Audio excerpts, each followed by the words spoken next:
Cast your mind back 5 years or so to a world in which the idea that we would be conducting most of our work through video calls would have just seemed bizarre. Let alone the idea that we might use the same kind of technology to educate our kids in favour of a classroom. But here we are. We're in a whole new world. But is it any good? Is it working? One company and one person that may know the answer to that is Felix Ohswald. He joins us today on the Tech for Good podcast from Austria, which is where he founded GoStudent. Now, GoStudent is a marketplace online that matches qualified tutors with kids that may need a little bit of extra help with their education. He's proved in those years since the pandemic that not only is it a viable way of delivering education to kids, it has genuinely changed the trajectory for a lot of the kids that receive tuition via his platform. But now there's a whole new thing going on, and it's called AI. I talked to Felix today to find out what AI means to his business and what it might mean to education in the future. Felix, welcome to the Tech for Good podcast. Now, you are not new to the Tech for Good podcast. A few years ago, in a rather more pandemic-y environment, you joined us on here back when we were just doing audio, but now we get to see you, and obviously things have changed somewhat. Now, our topic today is education, technology and education, but specifically AI and education, and you've got lots of things going on there that I think that makes for a really interesting conversation. But before we get into all of that, maybe you could tell us a little bit more about GoStudent and your journey. What kind of journey has GoStudent been on for the last few years? Yeah, thanks. Great to be here again. Time flies. It's crazy. I think it's been 3 years since the last conversation here in this format. Well, GoStudent, what we have started 9 years ago, is now the largest tutoring marketplace where we connect children in the age of 6 to 18 to world-class teachers. And we do this online in one-on-one lessons, and we also do this in hybrid lessons as well as in full AI lessons. And the main reason why I started the business and why I'm personally so excited about education is I studied mathematics. I've always been extremely passionate and fascinated about science and mathematics in particular. And I also studied that at university later on. And it really was a door opener. It really gave me access to meeting so many interesting people during my study years. And it really was allowing me to do things that I would have never imagined that I can try them out.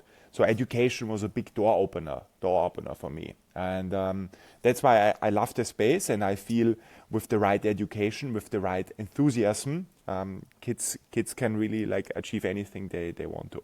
Yeah. Now, I think anyone who follows, we'll put a link on along with this podcast to your LinkedIn profile, and they'll see that you didn't just study mathematics. You really studied mathematics. So that's slightly intimidating. But GoStudent obviously started offering tutoring services to kids, particularly perhaps kids who were capable of achieving more than they were, and you wanted to help them upgrade themselves. But then the pandemic happened, and we saw kind of a cultural shift around education, how education was delivered in the moment of crisis. But then that's created a kind of a shift, I think.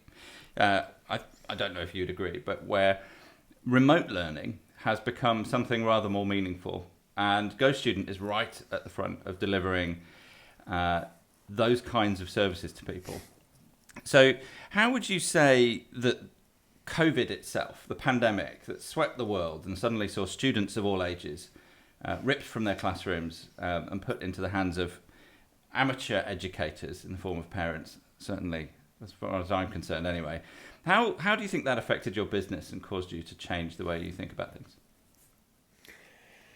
I mean, there's several elements that really had a big impact on our business. The first thing is, in a positive sense, the widespread adoption of video calls. I'm sure you remember, like in 2019, so 1 year before the pandemic started, doing Zoom calls or doing calls on Skype or Google Meets was still something quite unusual. And at that time, I remember when we tried to sell our online tutoring services to parents, parents were extremely skeptical and they were like, what is that? Is that live or is that some asynchronous like videos that you show my kid? And we were like, no, it's literally, it gives you the feeling that you're sitting opposite of the human teacher, just in front of the screen. So it was something completely new. That kind of, skepticism, COVID swept away. Right, so all of a sudden, even my grandparents, they knew what a video call is and how to start it on FaceTime or WhatsApp. So that definitely helped us and accelerated the growth for online. Great. And so we've now got a zeitgeist, if you like, a cultural shift that allows for the mass adoption of not just video calls, but the delivering of services over video calls. One of which is education. So how do you think it's going? So in terms of, you started out in Europe and have expanded beyond Europe now. I know you're operating here in the UK, but presumably borders aren't really an issue in terms of your growth. Who are the people that you aim to teach? What kind of kids or students is it that you generally find coming to your platform? Most of the times, we have our like core target group are people that come to us because they got bad grades in school. Yes, so there are some services out there that do a great job targeting kids that are already like extremely strong in school and they want to reach the next level. But for us, we focus on students where the kid has a bad grade in English or mathematics and the parents start to freak out, and then that's when the time when they come to us. Yeah, I'm familiar with that feeling. Yeah. Okay. So I guess, allow me to be presumptuous, but there's probably a couple of main things that you need in order to help those kids achieve the grades that their parents would like them to achieve. And that is tutors that really understand what they're talking about and can form a kind of relationship that's ongoing with those students to help them address whatever challenges they've got. And then you've got the tools themselves. They've got to be reliable and good and provide the bits and pieces that you need. Now, I know that GoStudent works hard to get those two things to work. And we can describe that in articles and things like that on the website if you want to go and check that out. But there's a new age dawning, and that is the age of AI. And part of the reason that we decided to go and have a chat today was because you're exploring AI in particular in terms of how that can help both the tutors and the students. So give us a sense of what you're looking to accomplish with the use of AI. I mean, the big goal obviously is when you think of teaching, it's always a function of two things. One is the price, the cost of getting access to a good teacher, and two, the quality. Yeah, so it's always those two things. And with AI, what is possible is you can create an AI teacher that you train on existing data that you have from previous tutoring sessions, and you create a full replacement of the teacher at a much lower cost. So today, for example, when we use our AI teacher, you can basically reduce the cost of the lesson down to like 50 cents, and that is going down further in the next couple of months. Right. So what's the typical cost of a tutor? If I was a student and I, on average, it will vary, of course, depending on where you are in the world, but it's a lot more than 50 cents per hour, I guess. Exactly. Normally in Europe, when you look at like Craigslist type of marketplaces, you are at 15 to 20 pounds. In the UK, when you use teachers from countries like the Philippines or South America, then you can lower it by like 50%. Yeah, but you are still at like 5 to 10 pounds then per hour. Yeah. So this is a massive saving. Right. So just to dig in on that a little bit. So how ready are? I guess it depends how the AI is trained and how effective it is. But how likely do you think students are going to be to trust, or parents even, to trust an AI delivered educational top up for their kids? It's already happening. I mean, for example, there's one company out there called Buddy AI.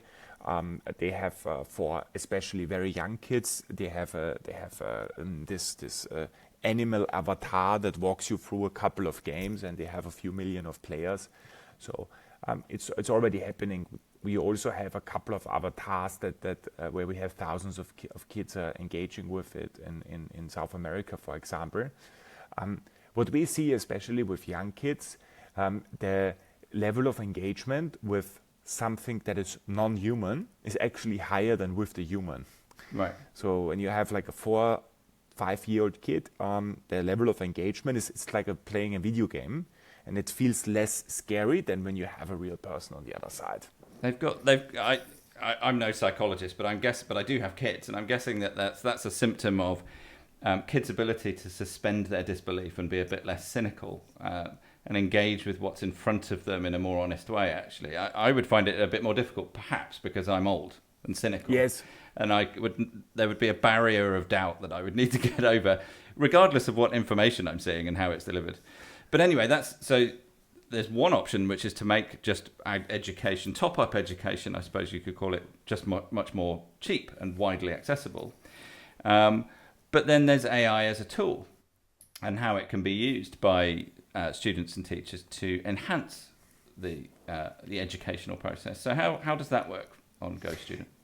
Yes. So on the one hand side, it's basically you can provide great teachers to all of the kids at a low cost. So that's kind of one big use case for AI down the line.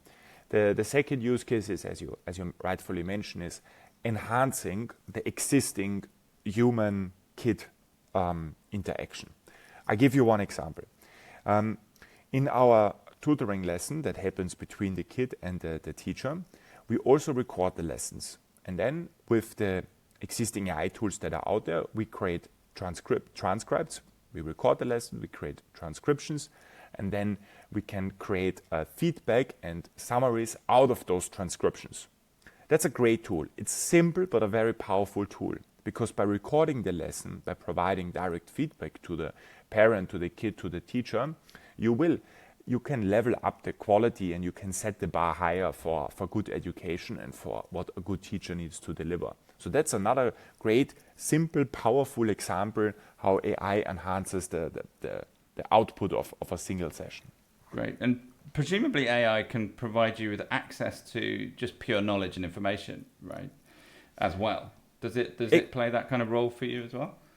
Yes. The thing is,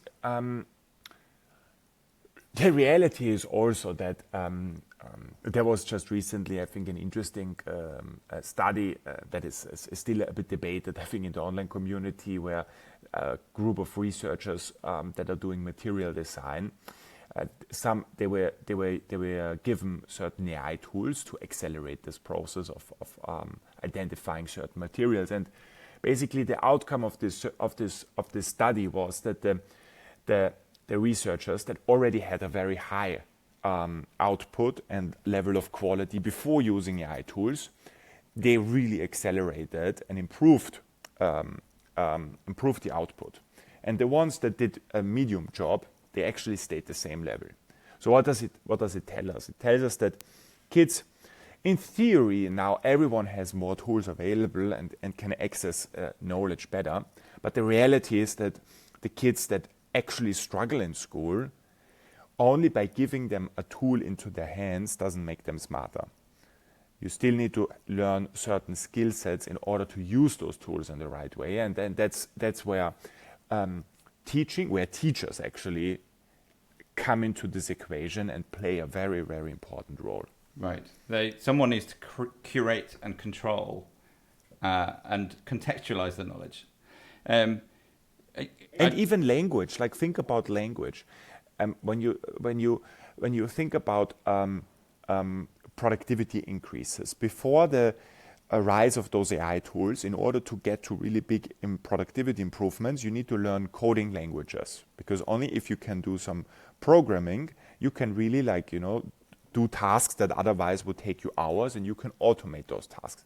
Now, you get a tool into the hand where you don't need to learn the programming language, but you need to learn your normal speaking language, because you need to give certain inputs in English and define or state certain problems. If you can't speak your own language properly, you cannot use those tools. Right. It's interesting. It feels like actually the use of AI in this context is certainly doesn't replace the need for a human being when it gets to a certain level. In fact, it enhances the need for human beings. When we were talking the other day for teachers, right? I mean, for teachers, yes, but I mean there are certain tasks that humans today do. They will be automated for sure. Oh, for sure, yeah. But I'm specifically thinking in terms of how do you get a kid to not just ingest knowledge, but to be able to analyze it and criticize it and understand it, put it in its place, use it. That's actually a kind of creative problem that you're trying to do. You're encouraging a kid to be creative, and maybe there's a teacher that needs to be equally creative in order to help a kid do that. And AI tools are an interesting aid to that process, it seems to me. But what about the future? So if we say this is going to become common. AI is already becoming common in interactions between normally operating adults. The idea that you can have meetings and create summaries of those meetings for easy digestion by people in the meeting is kind of almost common. You can see that, and you can see how that tool in an educational context such as GoStudent, honed for that purpose, is going to be really handy as well. But when we were talking before, you were saying actually one of the main things when it comes to considering how kids use AI, and you've just touched on this, is that unless guided, kids use AI inappropriately or negatively. They don't necessarily use it to learn, they use it to cheat more often than anything.